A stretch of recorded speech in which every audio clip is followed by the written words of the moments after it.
어떤 분이 그런 말씀을 했는데, 승승장구한 상대는 안 무섭다. 많은 고통을 겪어본 상대가 늘 무섭다. 그는 그 흔한 교만의 허점조차 없기 때문이다. 그런 말을 했습니다. 여러분, 고난은 우리를 강하게 하죠. 영글게 합니다. 빈틈없게 하고 단단하게 만듭니다. 이 박상준 씨가 쓴 그 동양글이라는 책을 보면 그런 얘기가 나오는데요. 한 농부가 하나님은 천지를 창조하셨지만 농사에 대해서는 잘 모르신다, 그런 생각을 했다는 겁니다. 그렇기 때문에 이 땅에 이제 흉작과 가난이 지속된다는 것이죠.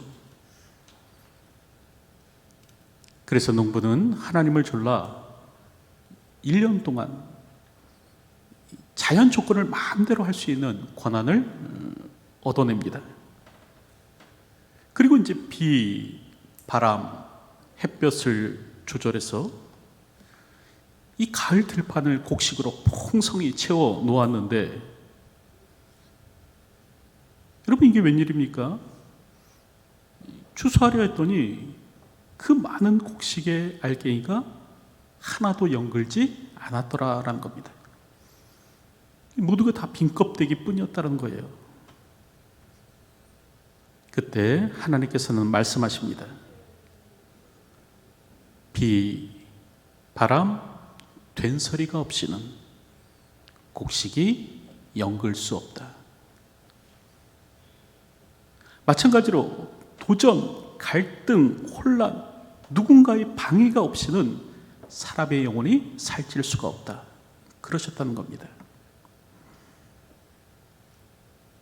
여러분, 우리 삶에 혼란, 도전, 갈등, 방해가 있다면 그건 오늘 우리의 영혼을 살찌울 것입니다.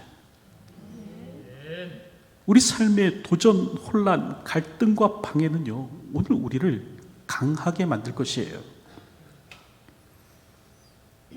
그 흔한 교만이라는 허점조차 없는 사람으로 우리를 만들어 줄 것입니다. 우리가 알듯 우리를 향한 하나님의 목적이 무엇입니까? 바로 성숙이 아닙니까? 하나님은 오늘 우리가 세상에서 성공하는 사람으로 만들려고 하시기보다는 오늘 우리를 성숙한 그리스도인으로 만들어내기를 원하십니다. 다시 말하면 예수님을 닮은 사람이 되기를 원하시죠. 그리스도의 형상을 오늘 우리 안에 새겨넣기를 원하십니다. 여러분, 그리스도인이란 누구입니까? 예수님을 닮은 사람이 그리스도인 아니에요. 그럴 때 예수님께서는 십자가의 고난도 당하셨습니다. 그렇다고 한다면 주님을 닮아갈 오늘 우리도 고난에서 면제될 수만은 없습니다. 예수님은 십자가의 고난을 겪으신 이후에 하나님의 아들로 인정되셨죠? 로마서 1장 3절부터 4절을 보면 그의 아들에 관하여 말하면 육신으로는 다윗의 혈통에서 나셨고 성결의 영으로는 죽은 자들 가운데서 부활하사 능력으로 하나님의 아들로 선포되셨으니, 예수님께서는 십자가와 부활을 통해서 하나님의 아들로 세상에 선포되었다라는 겁니다. 십자가는 영광으로 가는 문입니다. 십자가 없이는 영광도 없는 것이죠. 그러므로 오늘 우리 삶의 고난은 결코 무의미한 것이 아닙니다. 하나님은 고난을 통해서 오늘 우리를 그리스도의 형상으로 빚어 가십니다. 우리를 향한 하나님의 선하신 뜻을 이루어 가십니다. 그럴 때 성경은 이를 형통이라고 말을 하는데, 지난번에도 말씀드렸죠. 형통이란 무조건 잘 된다라는 뜻이 아닙니다. 가지나무에 수박이 열린다라는 말이 아니죠. 형통이란 어떤 고난과 실패도 없다라는 뜻이 아니라,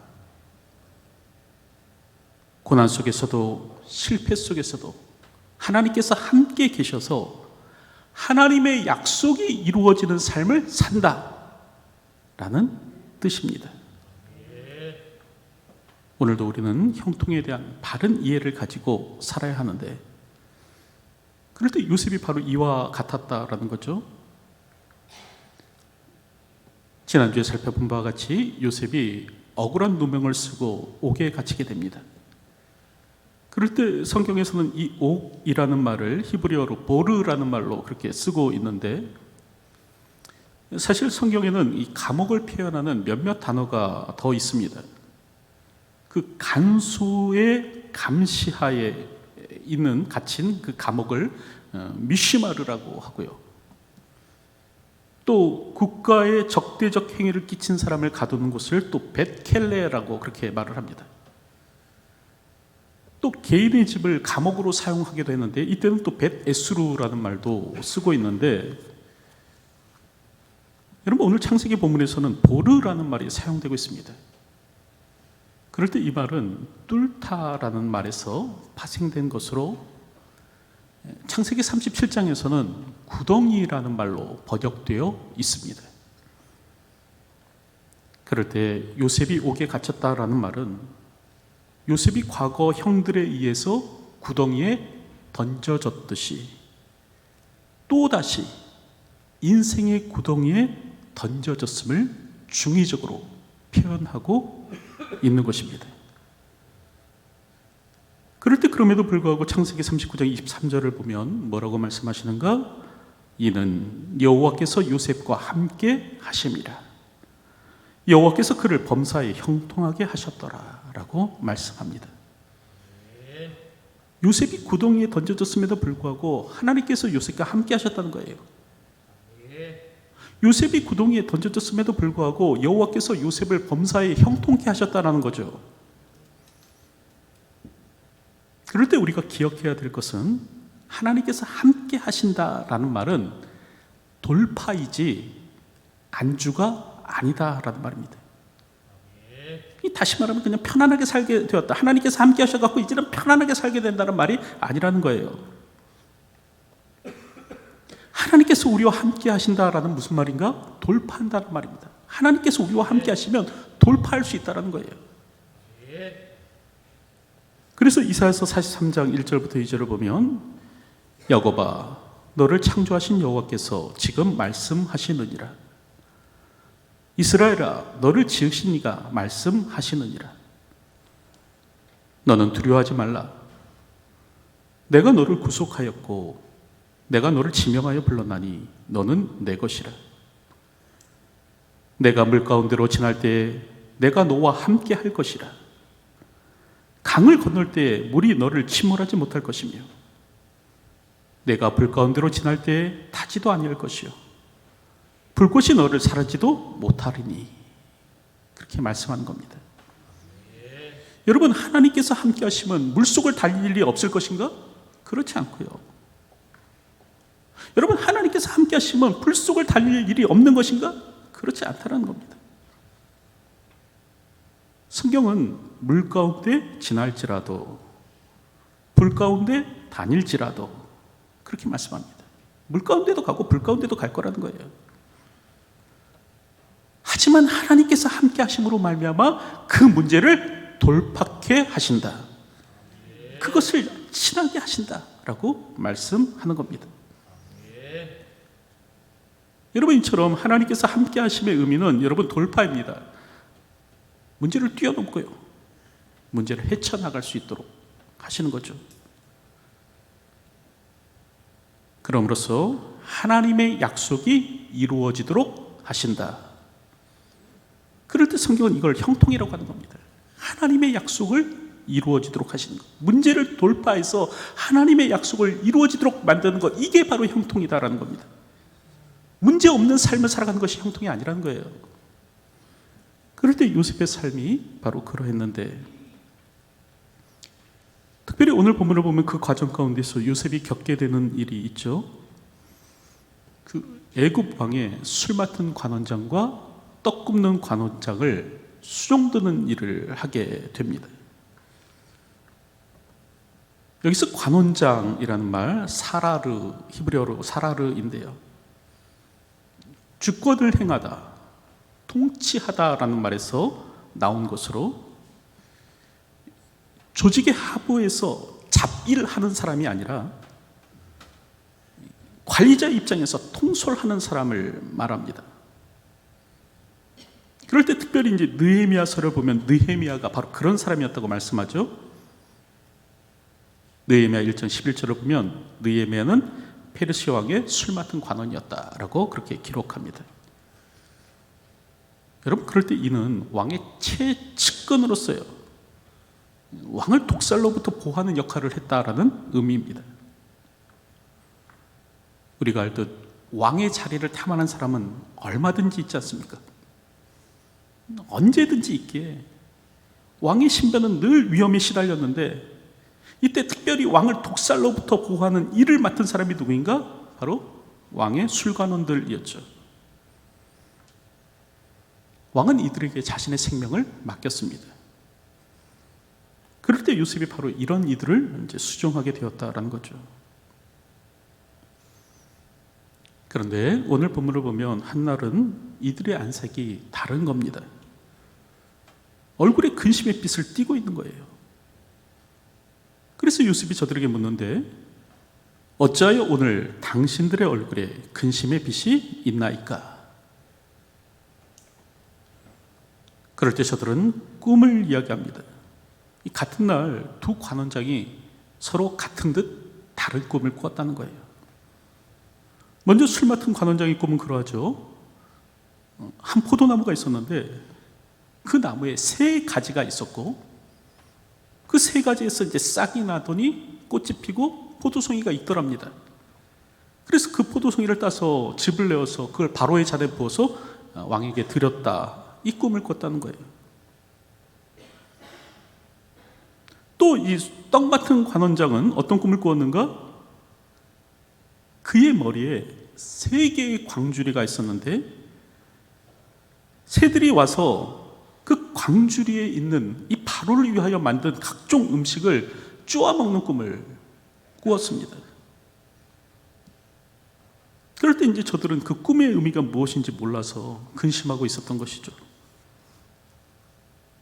그럴 때 요셉은 저들의 근심을 금방 알아챕니다. 이유가 무엇일까? 바로 그것은 정말 성심으로 요셉이 그들을 섬겼기 때문에 그런 것이죠. 여러분, 요셉은 인생의 밑바닥에 던져졌지만 결코 현실 도피적인 삶을 살아가지 않습니다. 현실을 도피의 대상으로 삼지 않고요, 돌파의 대상으로 보는 거예요. 많은 사람들이 인생의 밑바닥에 던져지면 낙심하죠. 믿음과 신앙을 잃어버리고 삶을 비관합니다. 왜 나를 이렇게 험난한 환경으로 몰아넣으십니까? 하나님, 내게 어찌하여 이러실 수가 있습니까? 원망하곤 합니다. 근데 요셉이 그러지 않은 거예요. 감옥에서도 불과 같은 현실을 돌파해 나갑니다.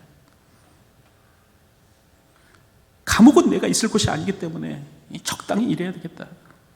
지금 나는 억울하게 옥생활을 하는 것이기 때문에 일을 할 수가 없다. 그러지 않았습니다. 요셉은 어느 장소, 어느 환경을 살았든지 간에 최선을 다하는데, 여러분, 그럴 때 기회가 오는 법이죠.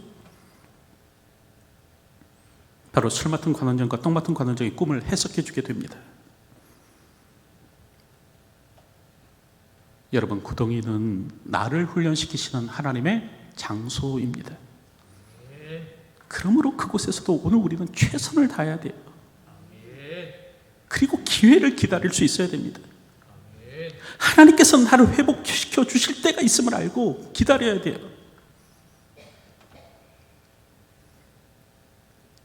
성경은 무슨 일을 하든지 마음을 다하여 주께 하듯 하고 사람에게 하듯 하지 말라. 이는 유업의 상을 주께 받을 줄 알미니 너희는 주 그리스도를 섬기느니라 라고 말씀합니다. 무슨 일을 하든지 마음을 다해서 주께 하듯 하라. 사람에게 하듯 하지 말라 말씀하죠.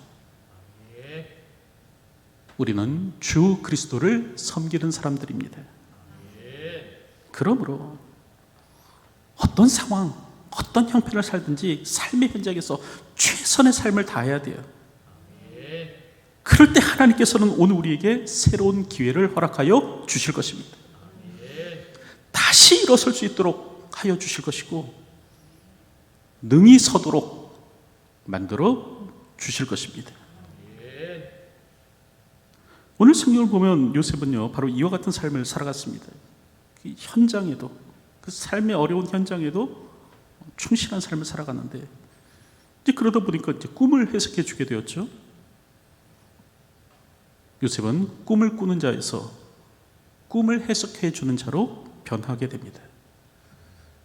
그럴 때 먼저 요셉은 이제 포도나무의 세 가지를 사흘이라고 말했습니다. 그건 사흘이고 이 포도나무의 집으로 그 바로의 잔에 따라서 그걸 왕께 드린 것은 당신의 전직이 회복되리라 라는 의미다라고 말해줍니다. 그리고 또 마찬가지로 그 새 광주리, 새 떡 광주리는 사흘이라는 거예요.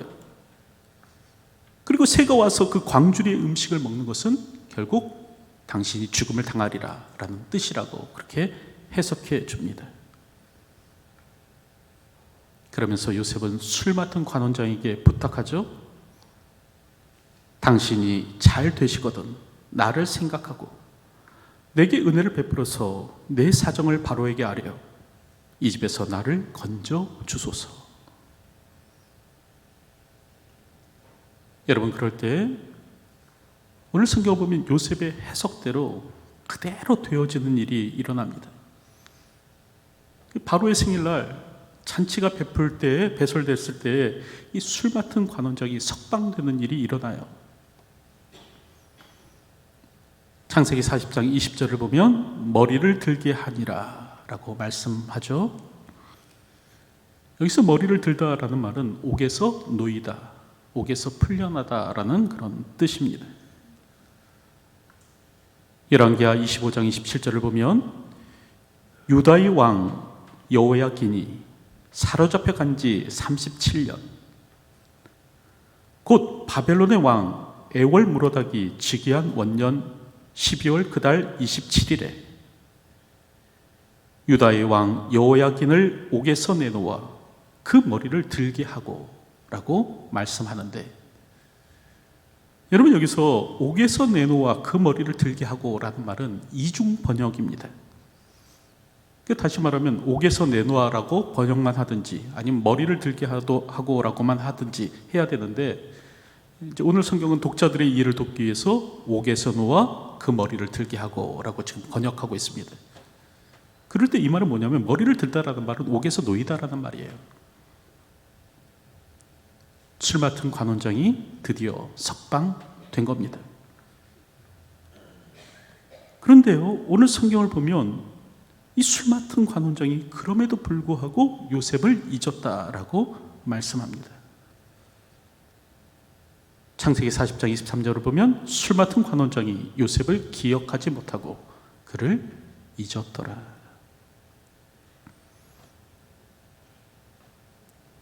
그럴 때 우리가 기억해야 될 사실을 한 가지는 사람에 대한 기대는 버리면 버릴수록 좋다라는 것입니다. 여러분 오늘 우리는요 다른 사람이 나를 위해서 헌신해주고 뭐 일해주고 뭐 뭔가를 대신해주리라 기대해서는 안 됩니다. 기대하는 것이 어리석은 일이에요. 여러분 그 사람이 예수님도 아니고 왜 나를 위해 그 같은 일을 하겠습니까? 그럼에도 우리는 하나님보다 눈에 보이는 사람을 의지하려고 하는데, 여러분, 이는 순진한 생각이죠. 세상 그렇게 쉽지 않습니다. 오늘 본문의 술 맡은 관원장처럼 우리를 금방 잊을 것이 세상이에요. 또 금방 우리의 기대를 저버릴 것이 사람입니다. 또 사람은 언제든지 오늘 우리를 배신할 수 있죠. 그래서 사람을 의지하는 것만큼 연약한 기반은 없습니다. 마귀가 흔들면 백발백중 넘어집니다. 성경은 특별히 사람을 의지하는 것을 갈대 지팡이를 의지하는 것과 같다고 말씀합니다. 그래서 이사야서 36장 6절을 보면, 보라, 내가 애굽을 믿는도다. 그것은 상한 갈대 지팡이와 같은 것이라. 사람이 그것을 의지하면 손이 찔리리니 애굽 왕 바로는 그를 믿는 모든 자에게 이와 같으니라 말씀합니다. 여러분, 사람 의지하는 거 어리석은 일이라는 거예요. 그러므로 우리는 사람에 대한 잘못된 기대를 접고 하나님 한 분만을 의지해야 합니다. 하나님만이 우리의 유일한 도움이심을 알아야 합니다. 시편 121편을 보면 시인이 뭐라고 합니까? 내가 산을 향하여 눈을 들리라. 나의 도움이 어디서 올고 나의 도움은 천지를 지으신 여호와에게서로다. 나를 도우실 분은 하나님이시라는 거예요. 나를 도우실 분은 하나님이시지 사람이 아니라는 겁니다. 그러므로 우리는 인간에 대한 그릇된 기대를 접고 오직 하나님 한 분만을 바라야 합니다. 하나님께서는요, 오늘 우리가 세상에 대한 잘못된 기대를 내려놓고 오직 하나님만을 붙들기를 원하십니다. 그럴 때 이사야서 38장 14절을 보면 히스기야가 그렇게 고백하죠. 나는 제비같이 학같이 지저귀며 비둘기같이 슬피 울며 나의 눈이 쇠하도록 앙망하나이다. 여호와여, 내가 압제를 받사오니 나의 중보가 되옵소서. 히스기야는 지금 압제 가운데 있었는데요, 그럴 때 뭐라고 얘기하는가? 내가 눈이 쇠하도록 하나님만 바라봅니다. 비둘기와 같이 학과 같이 슬피 울며 눈이 쇠하도록 주님만 바라봅니다. 그렇게 고백하는 것이었죠. 그럴 때 성경을 보면 하나님께서는 그의 구원자가 되어 주십니다. 오늘도 세상에 대한 기대를 접고 오직 하나님만 바라보시는 분들이 되시기 바랍니다. 그럴 때 하나님은 우리 생의 구원자가 되어 주실 것입니다. 어쨌든 오늘 본문을 보면 요셉이, 술 맡은 관원장이 요셉을 잊습니다. 그로 인해서 이 요셉은 이제 감옥에 2년을 더 살게 돼요. 하지만 이런 인고의 시간이 더욱 그를 강하게 만들었죠. 그래서 창세기 후반부를 보면 그 어떤 약점도 지니지 않는 사람처럼 요셉이 세워지는 것을 볼 수 있습니다. 이는 우리도 같습니다. 인고의 시간은 우리를 더욱 강하게 할 것입니다. 오늘 우리가 인내하게 된다면 하나님께서는 우리를 하나님 나라의 적합한 자로 세워 가실 것입니다. 우리를 쓰러뜨리지 못하는 것은 우리를 더욱 강하게 할 뿐입니다. 우리를 파괴하지 못하는 것은 그것이 무엇이든 오늘 우리를 더욱 강하게 만들 것입니다. 그러므로 낙심치 말고 하나님을 향한 고정된 시선으로 인고의 시간을 잘 보내시기 바랍니다. 그 시간이 나를 연단하여 나를 더욱 강하게 할 것이며 나를 더욱더 성장시키고 나를 더욱더 단단해지도록 만들 것입니다. 오늘도 이런 믿음으로 이 땅을 살아가시는 저와 여러분들이 되었으면 합니다. 이제 말씀을 맺으려고 하는데, 여러분, 사람의 생각대로 잘 흘러가지 않는 것이 세상입니다. 그러나 그럴지라도 더욱 강하고 담대하십시오. 하나님이 우리와 함께 하십니다. 하나님께서 우리를 형통케 하실 것입니다. 나와 맺은 언약을 기억하시고 그 언약이 이루어지도록 섭리하여 주실 것입니다. 그러므로 오늘도 사람 의지할 생각하지 마시고 하나님만 의지함으로 살아가시기 바랍니다. 하나님을 향한 고정된 시선으로 이 땅을 살아가십시오. 특별히 오늘 우리를 쓰러뜨리지 못하는 것은요, 오늘 우리를 더욱 강하게 만들 뿐입니다. 비바람이 불지라도 여러분, 오늘 우리가 쓰러지지 않으면 더욱 강한 사람으로 태어나게 될 것이에요.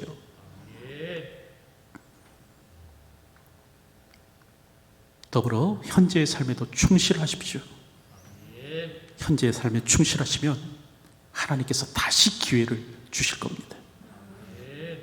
오늘도 이것을 알고 아무리 넘어뜨려도 쓰러지지 않는 오뚜기처럼 오늘도 우리에게 주어진 삶을 우뚝우뚝 일어서며 살아가는 저와 여러분의 삶이 되시길 주님의 이름으로 축원드립니다. 기도하겠습니다. 어떤 상황, 어떤 형편에 있든지 간에 하나님께서 우리와 함께 하심을 기억해 하여 주시기를 소원합니다. 하나님께서 오늘 우리와 함께 하여 주심으로 문제를 돌파케 하여 주실 것임을 기억할 수 있도록 도와주시고, 오늘도 우리와 맺은 언약을 기억하여 주시고 그 언약이 반드시 이루어지도록 하여 주실 것을 믿으며 오늘도 주어진 삶을 사는 저희들이 될 수 있도록 인도하여 주시옵소서. 이를 위하여 사람 의지하지 않게 하시고 오직 하나님만 바라보게 하여 주시고, 오늘도 고정된 심령으로 주님만 바라보며 이 땅을 살아가는 삶이 될 수 있도록 인도하여 주시옵소서. 더불어 현재에 충성된 삶을 살게 하여 주시고 오늘도 우리에게 맡겨진 삶에 최선을 다하는 저희가 되게 하여 주시옵소서. 예수님의 이름으로 기도하옵나이다. 아멘.